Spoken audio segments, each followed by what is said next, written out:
¿A ti te tocó siempre el éxito de tu papá o te tocó antes o cómo estuvo? ¿En qué época fue? Estaba muy chiquita cuando empezó con lo de Dos Amores. Ajá.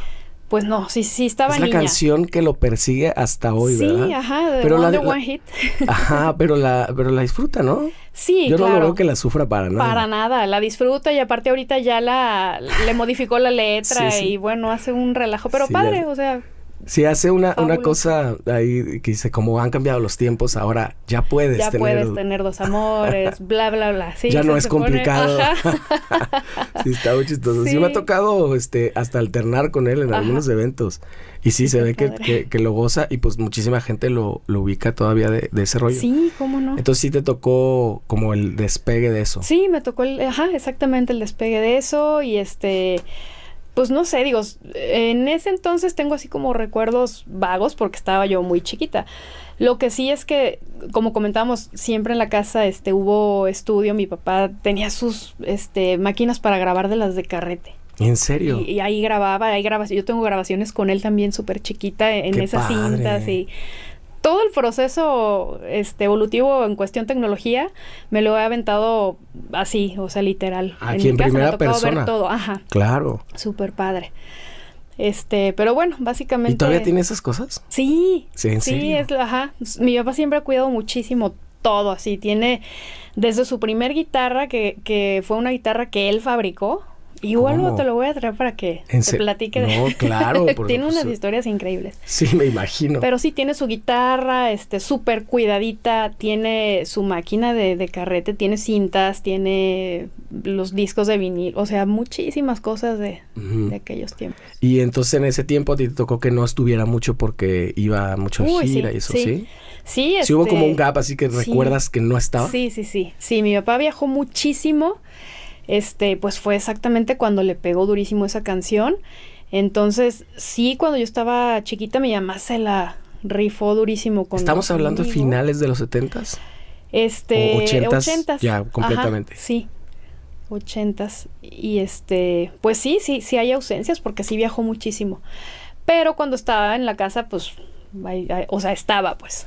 Y sobre todo en la cuestión musical. Mi papá siempre fue así de... No sé, le gustaba mucho jugar con la cuestión de las voces, por ejemplo, conmigo. Él agarraba su guitarra, daba un tonito y buscaba que yo lo cantara o cosas así.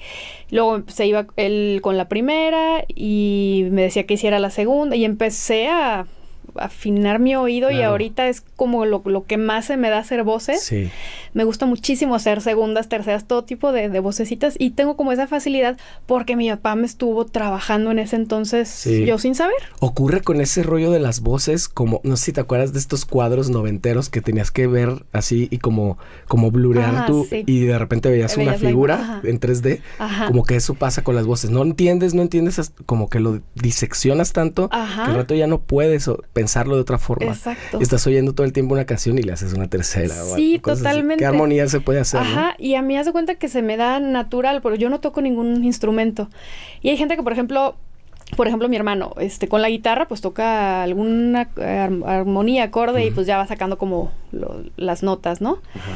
Pero yo no, a mí se me dan mentales. Escucho la voz y a partir de ahí como ramitas empiezan a salir solitas. Que también tiene mucho que ver con toda la música que hayas escuchado, ¿no? Como que vas alimentando también un poco el vocabulario. Sí, yo Y entonces dices que se escuchaba mucha música en tu casa. Ajá. ¿Qué tipo de música se veía?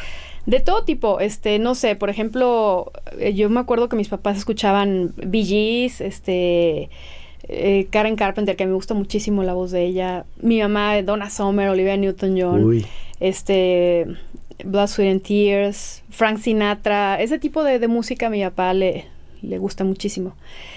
Tony Bennett, que acaba de fallecer hace poquito.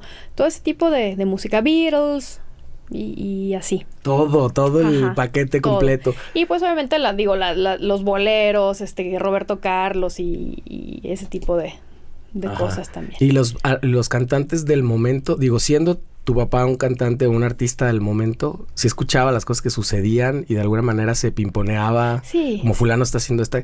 Es que sin duda es un mundo distinto, si te acuerdas. Claro. O sea, no sé cómo era la planeación de un disco, por ejemplo, para él.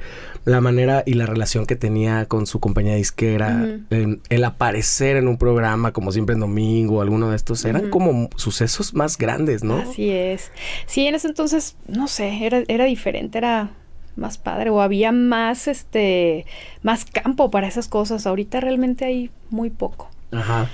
Y aparte, no sé, también creo que en ese entonces había mucho más artista de verdad. Ahorita hay mucha cosa plástica que funciona muy cañón porque pues le meten lana o los gustos musicales ahora son distintos, no sé, hay muchas cosas muy buenas, pero antes como que la mayoría no existían los afinadores, todo claro, ese tipo de cosas. Como que también el camino como era más difícil, filtraba naturalmente y la gente que realmente se dedicaba, o sea, que eran artistas o eran cantantes, pues se salían solos, sí, ¿no? Eran como de neta, estaba muy padre. Entonces mi papá, pues sí, le gustaba, Roberto Carlos es uno de los que yo me acuerdo que le gustaba escuchar mucho.